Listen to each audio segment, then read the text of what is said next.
He sit down for house, he dey look for job. Mr. Lala come wake him up. He say, Mr. Pay me your rent. What he dey find? He dey find. Lala, he go get to go. He go get. Lala, my friend just come from prison. He dey look for work.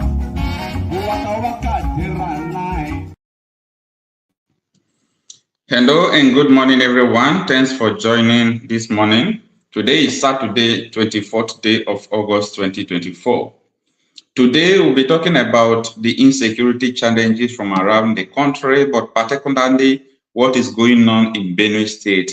And as time goes on, there are some persons from Benue State that are going to join me in live here to tell Nigerians what is going on in their country. But for now, let's stay tuned while we wait for them to join in. We are going to discuss the most important thing about the insecurity in Nigeria and why the citizens must decide what to do about this nation. Because both the politicians and even some security agents have been accused of being accomplices to these insecurity challenges. So stay with me while we discuss this matter. When trouble sleep, Nyaga go wake up. What he dey find? He dey find. Malala, he go catch you. He go get. Malala, when can sleep, black go bite him tail. What he dey find? Malala, he dey find. Malala, he go catch you.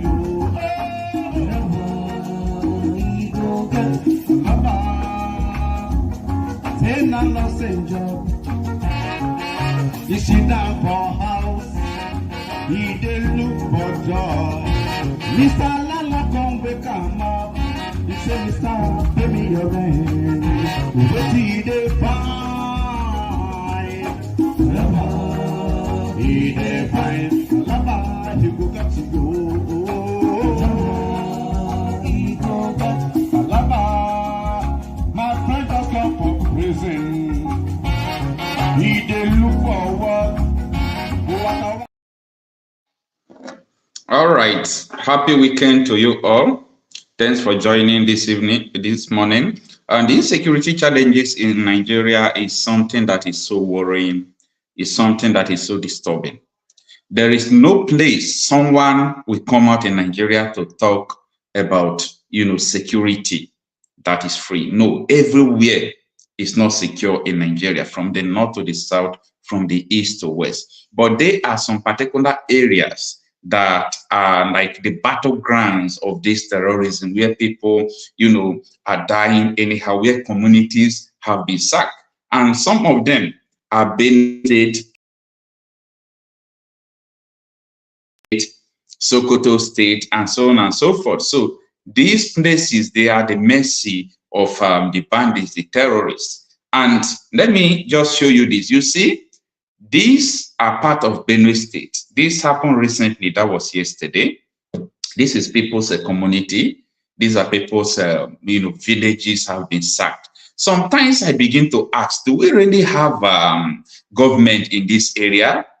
Do we really have government that are protecting these people, security agencies in these villages? Because it's alarming. If someone is planning protests from this community, police will just come and arrest the person. If someone is planning maybe on how to protest against the government, from this village, right there in your village, in your house, the police will track you down. They will come and arrest you. The SSS or the DSS, as they call them, they will use you to shine. They will just come and arrest you. You understand? This is the problem that is going on. But since this is happening to the people who maybe they don't have politicians among them, they don't have people who are in the top office among them, let them die for nothing. government don't care about what is going on. So the insecurity challenges going on in Benue State, it is something that we must talk about, because a lot of people have been suffering about this insecurity. A lot of people have been dying from all this insecurity. Just imagine people's village. Look at how deserted people's village are. Look at, I mean people's village, look at how deserted they are. The crime these people committed is that they were born Nigerians. They are Nigerians, that is just their crime. Their crime is not because they are from Benue. Their crime is not because they are from, a special area that is forbidden. Their crime is just they are Nigerians. So when does it become a crime to be born in Nigeria? That is the question we are going to ask. But we have been raising an alarm about these insecurity challenges, and I am glad that the houses of representatives are now beginning to talk. Because it baffles me, if the media did not talk, the legislatures, they won't talk because of fear. Most of them are afraid because of fear, they won't talk. If the media is not reporting anything about insecurity, even people that are affecting, they will not talk, they will keep quiet. So I am glad that House of Representative members, they have taken courage, maybe because of media reports and the way people are talking. They are beginning to talk about the insecurity challenges in Benue State. But that was recently. The governor has been saying that Benue State is secure. But if the sand is too much in the soup, even the blind man will know that, there is too much sand in this soup. No matter how you try to defend the government of APC, people knows what is going on. Let's look at what the member representing Benue State in House of Rep is saying. The man with unlimited humility and simplicity.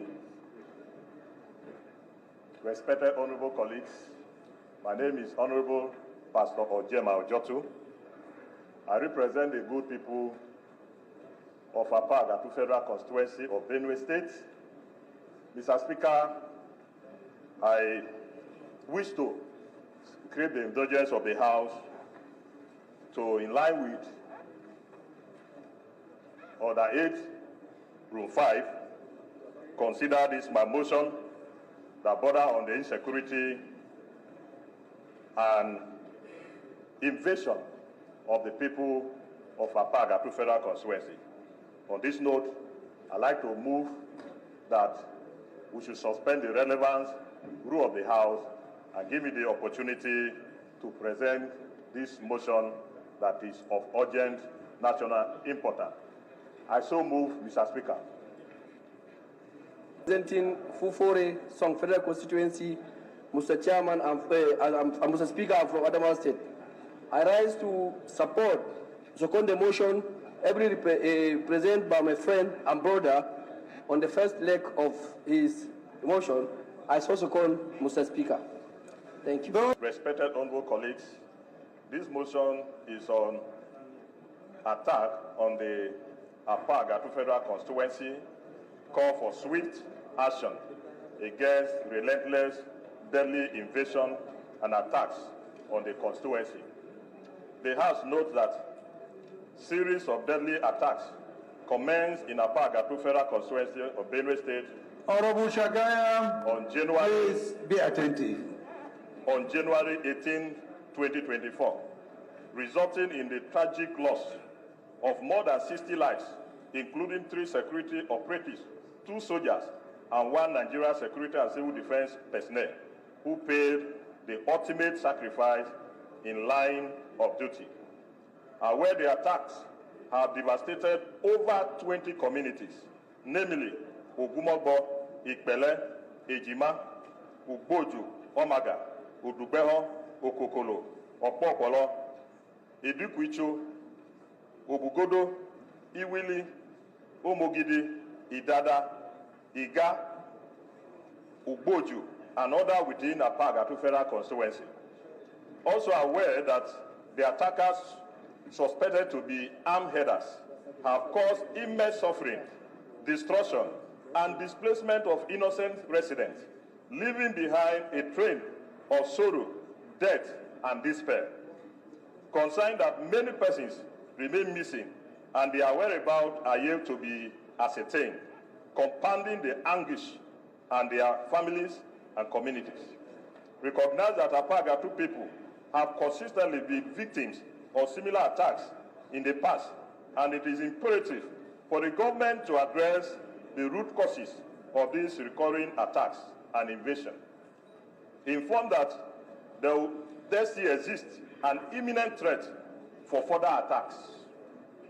Inform that worry that insecurity in Agatu, if not nipped at the board, will escalate to Federal Capital Territory Abuja due to its proximity to the constituency. Concerned that the attack and displacement of my constituents, who are predominantly farmers and major producers of yam and rice in Nigeria, will certainly bring untold hunger and hardship on the citizen in the years or days ahead. Concerned that the routes and the location of these attackers are well known, hence it is a mystery why proactive measures are not employed to disseminate these invaders. Has resolved to urge the House to utterly condemn in the strongest terms the series of deadly attacks in Apagatu, Federal Constituency of Benue State, and express its deep condolences to the families and victims who have lost their lives, including the brave security operative who sacrificed their lives for the security of our nation. Mandate the House to observe a minute silence for the departed. Also urge Federal Minister of Defense, National Security Advisor, and the relevant security agency to take immediate and decisive action to restore peace, security, and stability in Apagatu. Further urge that the military special force unit be established in strategic locations and deployment of modern technology for security surveillance, e.g. drones, in the community. This will boost the confidence of the inhabitants to resettle in their community. Mandate the House Committee on National Security and Intelligence to conduct thorough investigation into Apagatu attacks and report to the House within 4 weeks. Urge the federal government to produce humanitarian assistance to the affected community, including the provision of relief materials, medical care, psychological support for the survivor and display. Distinguished Honorable Speaker, I so move.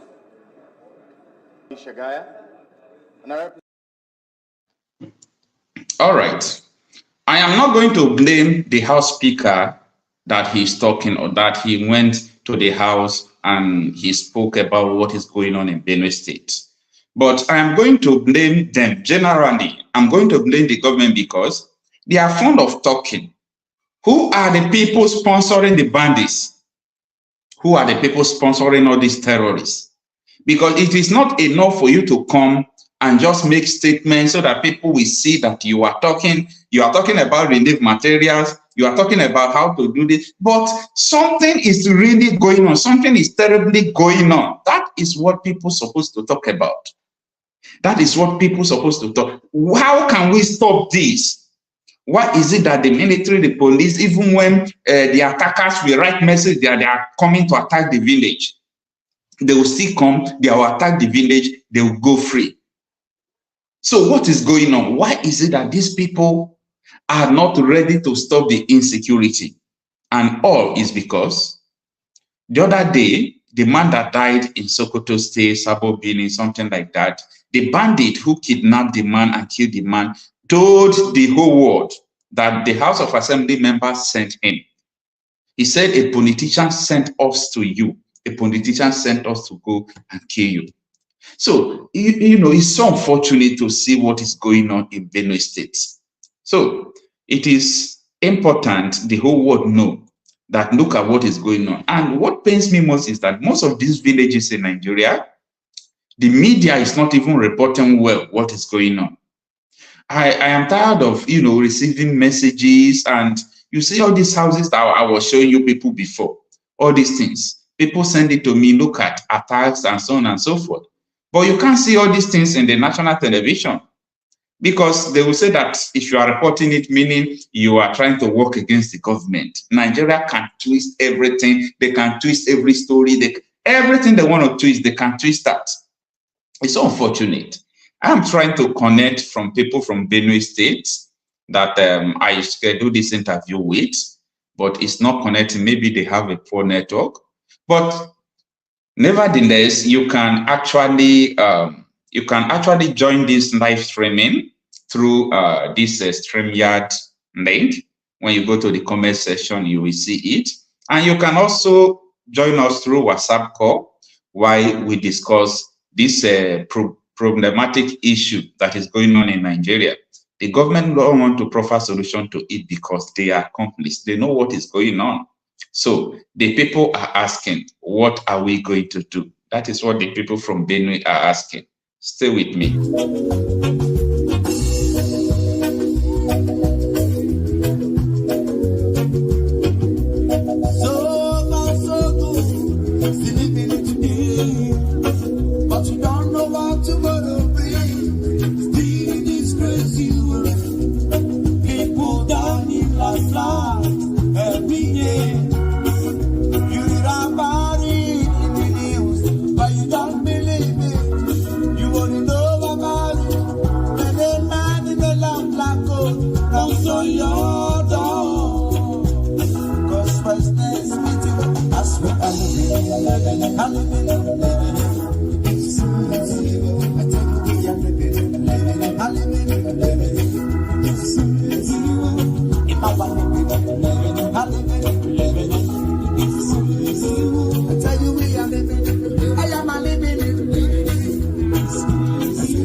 Now, the government cannot tell us that they don't know who is or who are the people who are perpetrating these acts.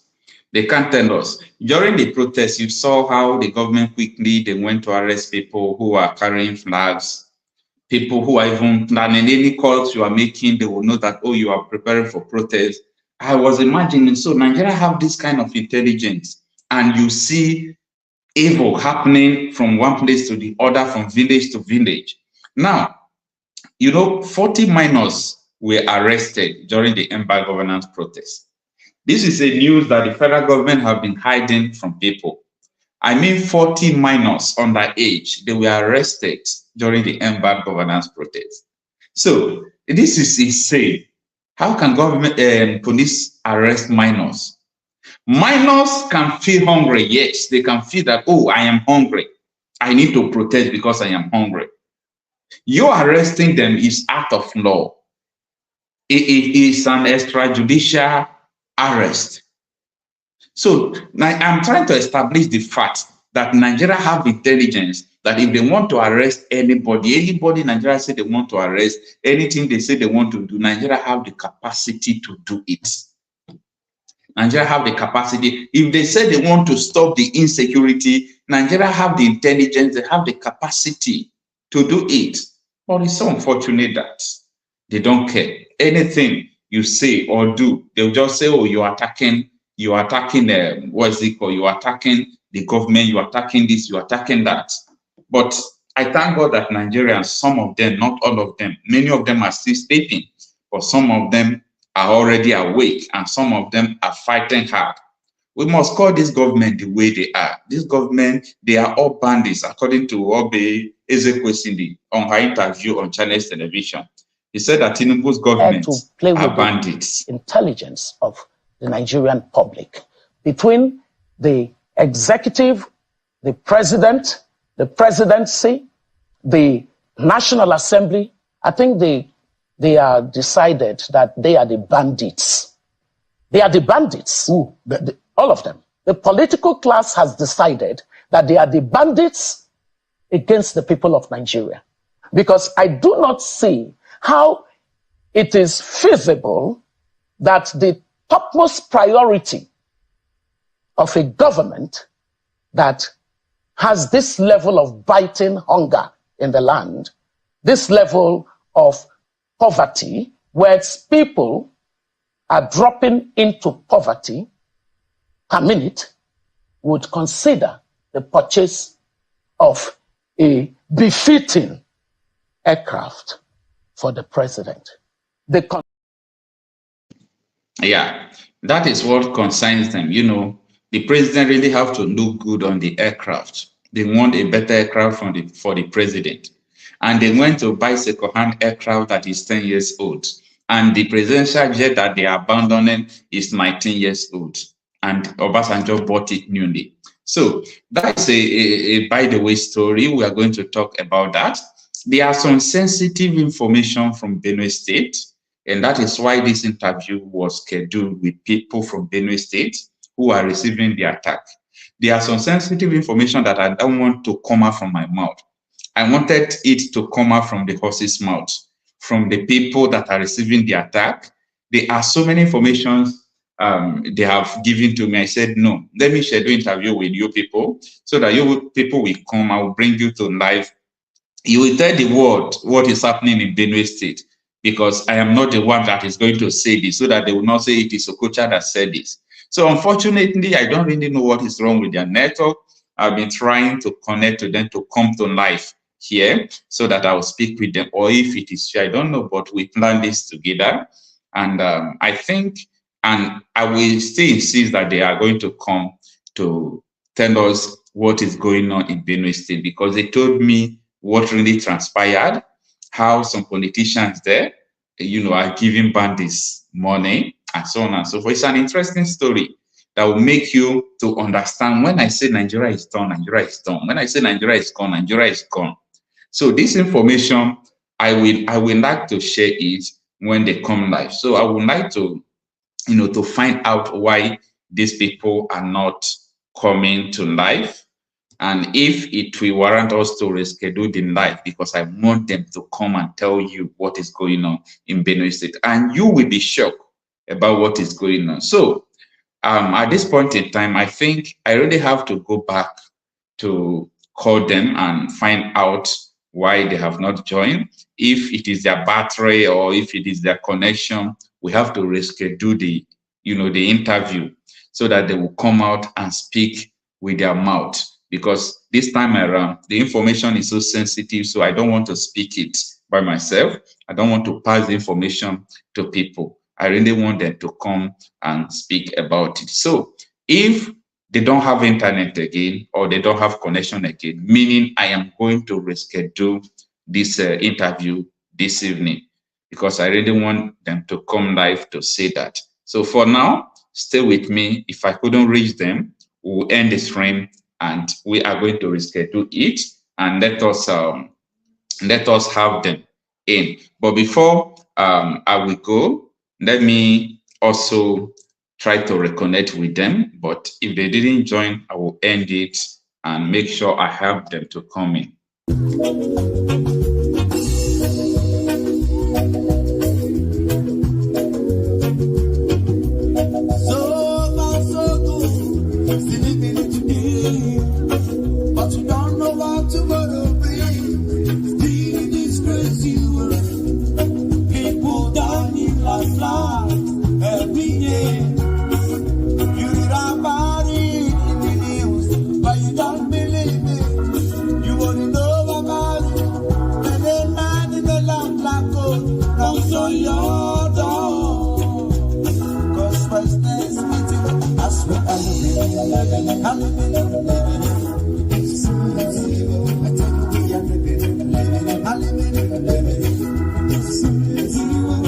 I